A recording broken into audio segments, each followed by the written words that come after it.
No vídeo de hoje, um testemunho emocionante do ex-bandido Cabeleira que aterrorizou o Rio de Janeiro. Para quem não me conhece, eu sou a Silvana do canal Diário Pentecostal, especialista em História e Teologia do Protestantismo no Brasil. Se você ainda não é inscrito, se inscreve no canal, deixe seu curtir e compartilhe com seus amigos para que mais gente conheça o canal.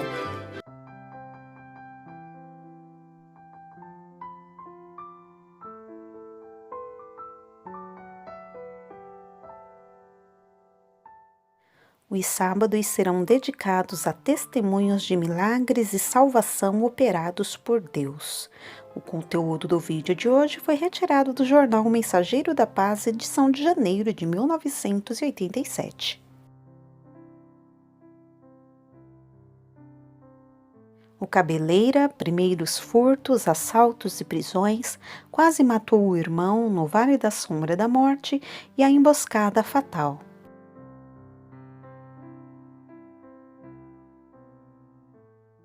Armado com um soco inglês, 2 revólveres e uma faca, um homem branco, estatura mediana, de semblante sombrio e olhar metálico, despertando a atenção de todos para sua cabeleira volumosa e desalinhada, entrou silenciosamente na Igreja Batista de Campinho, proximidades do bairro de Cascadura, Rio de Janeiro. Um hino cantado pelos irmãos reunidos ali desviaram os seus passos para o interior do templo. Até aquela data, 10 de julho de 1958, aquele homem trilhara a rota da morte e deixara atrás de si um rastro de sangue e crimes. Era o temido bandido Cabeleira, procurado pela polícia dos estados do Espírito Santo, do Rio de Janeiro e da antiga Guanabara. Nos jornais e nas rádios cariocas, o seu nome era citado entre outros nomes de marginais não menos perigosos: Mão de Onça, Malvadeza, Caveirinha e Cara de Cavalo. Horas antes de entrar naquele templo, Cabeleira estivera reunido com outros criminosos e planejara, para o dia seguinte, mais um assalto. Sob o olhar assustado dos irmãos, o bandido sentou-se no último banco da igreja para ouvir o hino que tanto o atraíra. Ali estava um homem marcado pela vida de crimes, que há 27 anos nascera em Cachoeiro do Itapemirim, Espírito Santo, filho de Adelina e José Ferreira de Abril, evangelista da primeira igreja batista daquela cidade. Entre os 11 filhos do casal, só Adelino demonstrava tendência diferente dos outros.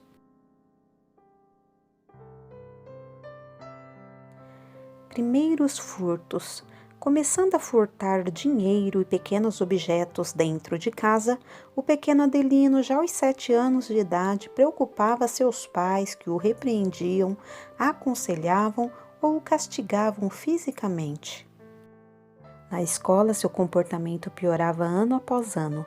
Saía de casa para assistir às aulas, mas no caminho tomava outro rumo, unindo-se aos outros meninos de más inclinações. No 3º ano primário, expulsaram-no do colégio por ele ter ferido na cabeça um de seus colegas com uma pedra.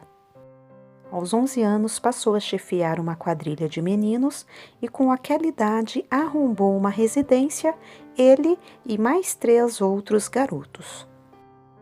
Ao serem descobertos pelos moradores do lado, os pequenos ladrões fugiram, levando consigo vários objetos. Adelino passou 5 dias desaparecido de casa. Ao voltar, sua mãe o repreendeu e o aconselhou, e como estava de saída para a igreja, convidou-o para assistir o culto aquela noite, pois, quem sabe, talvez Jesus fizesse uma obra de transformação no coração daquele menino, pensou consigo. Mas Adelino respondeu arrogantemente: não vou deixar de ser homem por causa da igreja. E continuou brigando muito, furtando, até que aos 14 anos de idade resolveu fugir para o Rio de Janeiro, onde no Largo da Lapa, centro do Rio, aliou-se a vários delinquentes perigosos e aprendeu com eles a traficar, a bater carteira e a fumar maconha.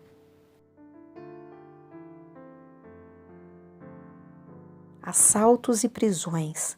Sentado no último banco do templo da Igreja Batista em Campinho, Cabeleira começou a traçar mentalmente a trajetória de sua conturbada vida.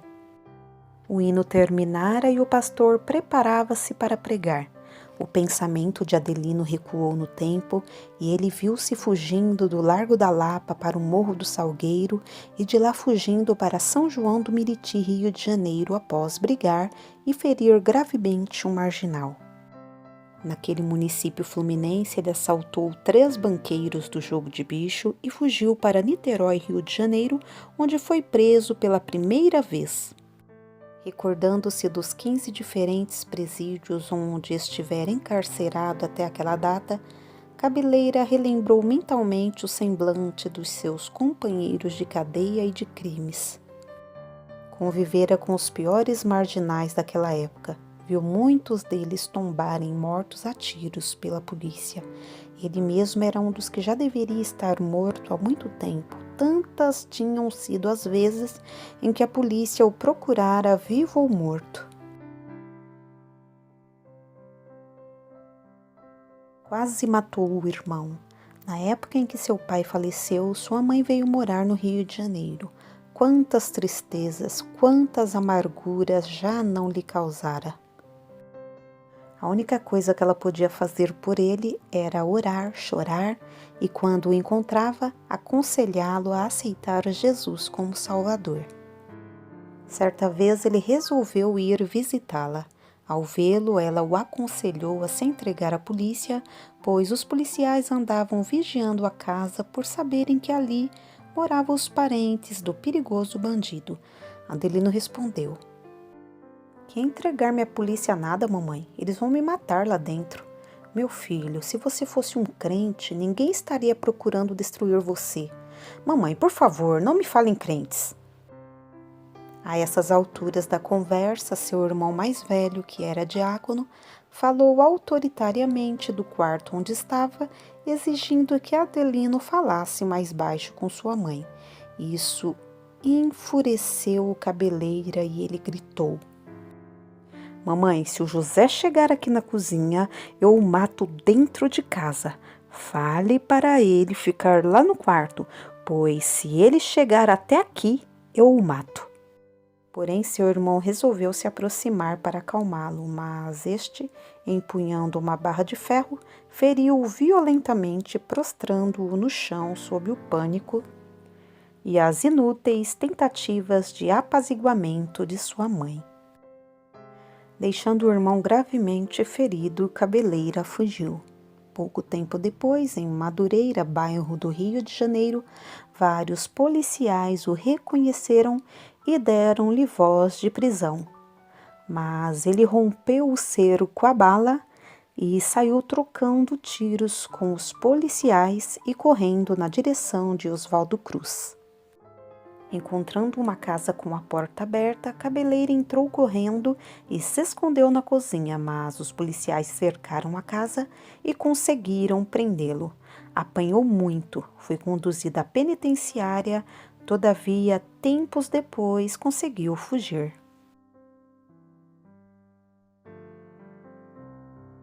No Vale da Sombra da Morte, as cicatrizes de ferimentos em vários pontos do seu corpo lembravam-lhes as muitas vezes em que escapara de morrer crivado de balas. Cabeleira entrou em um bar da Praça 11, centro do Rio de Janeiro, em companhia de 2 outros bandidos e pediu 3 copos de cachaça. O dono do estabelecimento, muito nervoso, procurou atender o mais rápido possível o pedido do marginal. Porém, conversando com os companheiros, Cabeleira não viu que, enquanto ele levava o copo de cachaça à boca, o dono do bar tirou um revólver da gaveta e disparou 6 tiros em cima dele. Após o último disparo, Cabeleira pulou o balcão, pegou uma garrafa e estourou-a na cabeça do comerciante. Em seguida, saiu correndo em direção ao campo de Santana, sangrando muito até cair em frente à Policlínica Central do Exército. Acordou em cima da mesa de operação do hospital, sendo vigiado por 2 policiais. O médico que o operou disse nunca ter visto um milagre daquele. Alguém escapar de morrer após ter sido alvejado 6 vezes a uma distância de menos de 3 metros. Aquele médico ficaria mais admirado ainda se soubesse que algum tempo depois o cabeleira, após haver fugido novamente e aumentado a lista de seus crimes, foi encurralado pela polícia em São João de Meriti, Rio de Janeiro, e de lá, debaixo de tiros vindo de todos os lados, ele conseguiu fugir atirando muito e correndo em zigue-zague até saltar, baleado dentro de um rio, ficando ali coberto de lama podre dos pés à cabeça, só com a boca e o nariz do lado de fora. Já anoitecera e isso dificultou o trabalho dos policiais. Um deles disse: "Eu vi sangue lá atrás. Se algum de nós o achar, pode acabar de matá-lo e deixar aí mesmo." Mas não o encontraram e desceram o rio procurando-o pelas margens. Cabeleira conseguiu sair do rio e se arrastar até as proximidades da ponte. 2 marginais que, momentos antes do tiroteio, estavam com ele, colocaram-no dentro de um carro e o levaram para um hospital. E mais uma vez ele escapou da morte. A emboscada fatal. Naquela memorável noite de 10 de julho de 1968, alguém que muito o amava e esperava por ele, armou uma emboscada mortal para o cabeleira. Um hino foi o início de tudo. Atraído pelos tons sublimes da música, o perigoso bandido entrou na igreja, levando consigo suas armas e um pesado fardo de crimes. Como grande pecador que era, ele travaria sua última batalha ali e sucumbiria sob a força do amor e do sangue de Cristo. Após ouvir a pregação do pastor, Cabeleira foi convidado a render-se aos pés de Jesus Cristo. Travei então naquele momento a maior batalha de toda a minha vida contra o próprio Adelino. O pastor pregara sobre a paz que Jesus Cristo proporciona.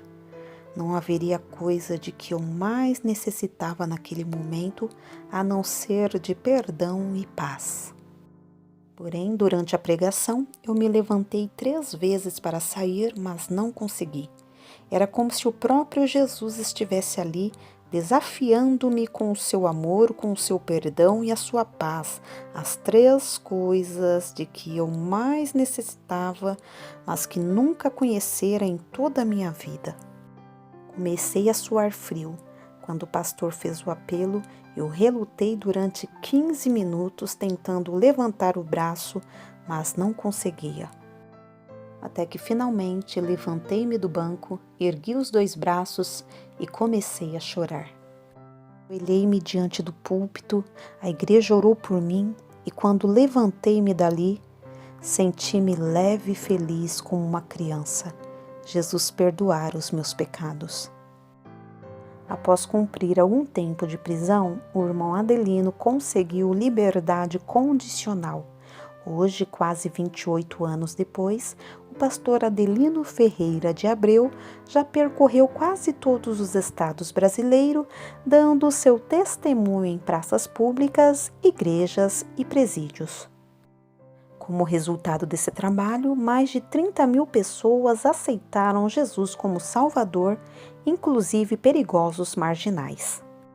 Muitas têm sido as experiências do pastor Adelino com Jesus Cristo. Em Ipirapitanga, Bahia, ele estava dando seu testemunho nas igrejas quando algumas pessoas da cidade desconfiaram dele e foram pedir ao delegado que prendesse o pastor, pois certamente ele fugiu do Rio e estava enganando o povo daqui, alegaram.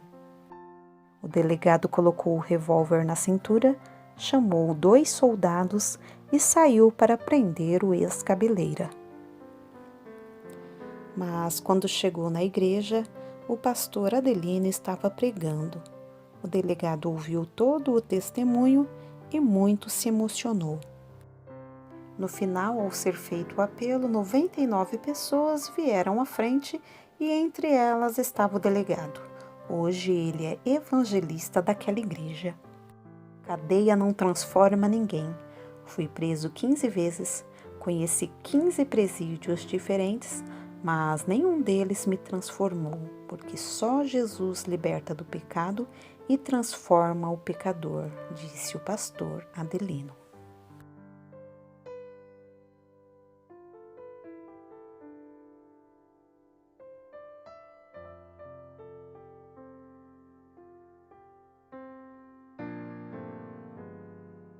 O pastor Adelino Ferreira de Abreu faleceu aos 87 anos na cidade de Teresópolis, Rio de Janeiro, no dia 11 de abril de 2011.